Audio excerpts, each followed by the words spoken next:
Hi everyone and welcome back to the channel. Today we are diving deep, and I mean really deep, into one of the most harrowing, unforgettable and frankly messed up manga series I have ever read. Kazuo Umezu's legendary horror masterpiece, The Drifting Classroom. If you're a fan of psychological horror, survival stories that pull absolutely no punches, and watching adorable little elementary school kids get put through the ringer, well, firstly, what's wrong with you? And secondly, you are in for a treat with this one. I read this, I devoured this, and let me tell you, it has stuck with me ever since. So buckle up, because this is a wild ride. So what's the drifting classroom all about? Imagine this and try to picture it, because it's bonkers. You're a kid at Yamato Elementary.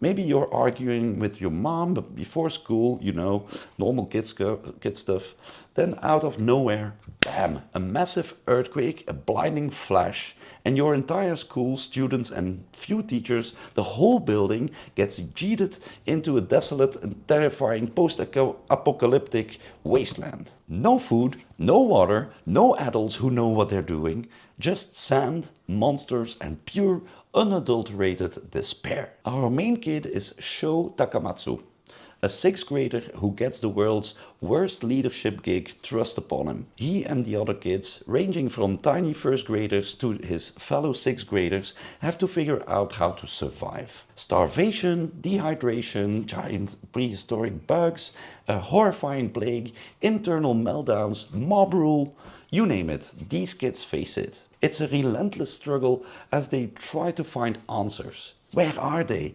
When are they? And is there any hope of getting back home? The story explores the darkest corners of human nature, even in children, but also moments of incredible bravery and sacrifice. It's intense, guys. Now, before I get into the nitty-gritty of what makes the drifting classroom so brilliant and brutal on its own, I gotta give a quick shout out to those of you who might be fans of The Promised Neverland. Because even though the settings are totally different, Future Wasteland versus Demon Run Orphanage, there are some seriously cool thematic echoes here. Both series feature these incredible resilient kids thrown into hostile worlds where the adults are not to be trusted.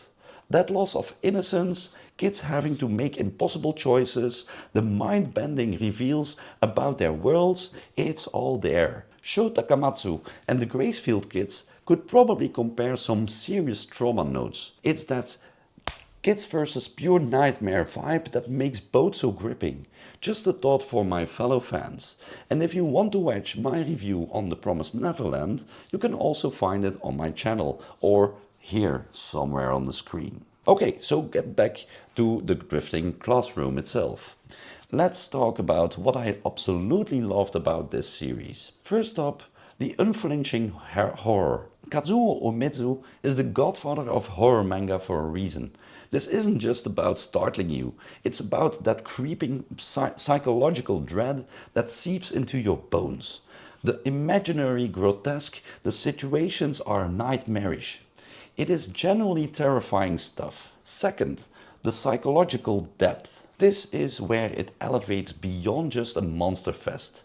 It's a raw look at what happens when society breaks down, especially when it's kids left to pick up the pieces. You see innocence shatter, you see them grapple with morality, and it makes you think. It's heavy, but so compelling. Third, Sho Takamatsu, our young leader. I was seriously rooting for Sho. He's not some perfect anime protagonist. He's a scared kid trying his best under impossible pressure. His journey and the burden he carries make him incredibly relatable, even amidst the madness. Fourth, the relentless pacing and suspense. Man, once this story gets its hooks into you, it does not let go. Every chapter feels like it's escalating, bringing new threats, new mysteries. It's a total page turner, or screen wiper. Fifth, Umezu's iconic art style. It's so unique. Those wide, expressive eyes that just scream terror. The unsettling monster designs. It's not always pretty, but it's perfect for this story. It visually feels like a nightmare. Sixth, the sheer audacity and thematic richness. The manga just goes for it. The scale of the disaster, the allegorical nature of some of the threats, it's wildly creative. And it's tackling big ideas about humanity, our future, despair and hope. And finally, seventh, the emotional gut punch you will feel for these kids. The losses are real, the tragedies hit hard. Even with all the horror, there are moments that are just profoundly sad. Now, as much as I adore this series, no manga is perfect, right? So here are a few things that, even as a fan, I'd call bumps in the wasteland. 1. It's relentlessly bleak. And I mean relentless. If you're looking for a feel-good story, this ain't it. The constant barrage of suffering can be emotionally draining. You might need to take breaks and look at pictures of kittens. 2. Supporting character depth. While Sho is great, a lot of the other kids, especially the younger ones, sometimes blend together or feel more like plot devices for tragedy than fully fleshed out characters. Understandable with such a large cast, but still. 3. Occasional pacing lulls. In a story this long, we're talking 11 volumes, there are a few spots where it feels like it just drags a little. Or the new threat temporary safety, new threat cycle gets a tad predictable.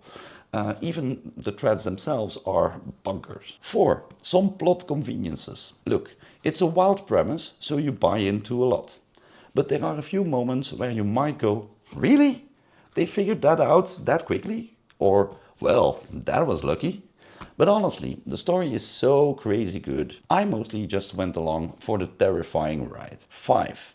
The ending. Without spoilers, the ending is an Umezu ending. It's poignant, it's thought-provoking, it fits the series themes, but it might not give you all the neat answers you're looking for.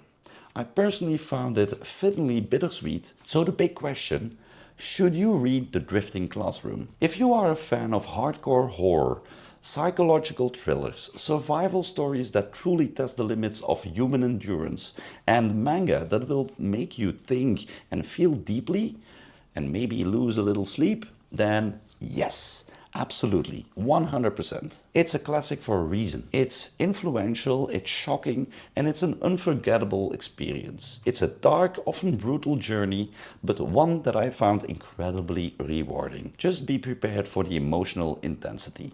Alright, that's my take on The Drifting Classroom. Have you read it? What did you think? What's the most terrifying thing these kids faced in your opinion? Let me know all your thoughts down in the comments below. And hey, if you like this review and want to see more deep dives into classic, crazy and sometimes disturbing manga, make sure to hit that like button, subscribe if you haven't already, and ring that little notification bell so you don't miss out on the next video. Thanks so much for watching, and until next time, happy reading if you dare.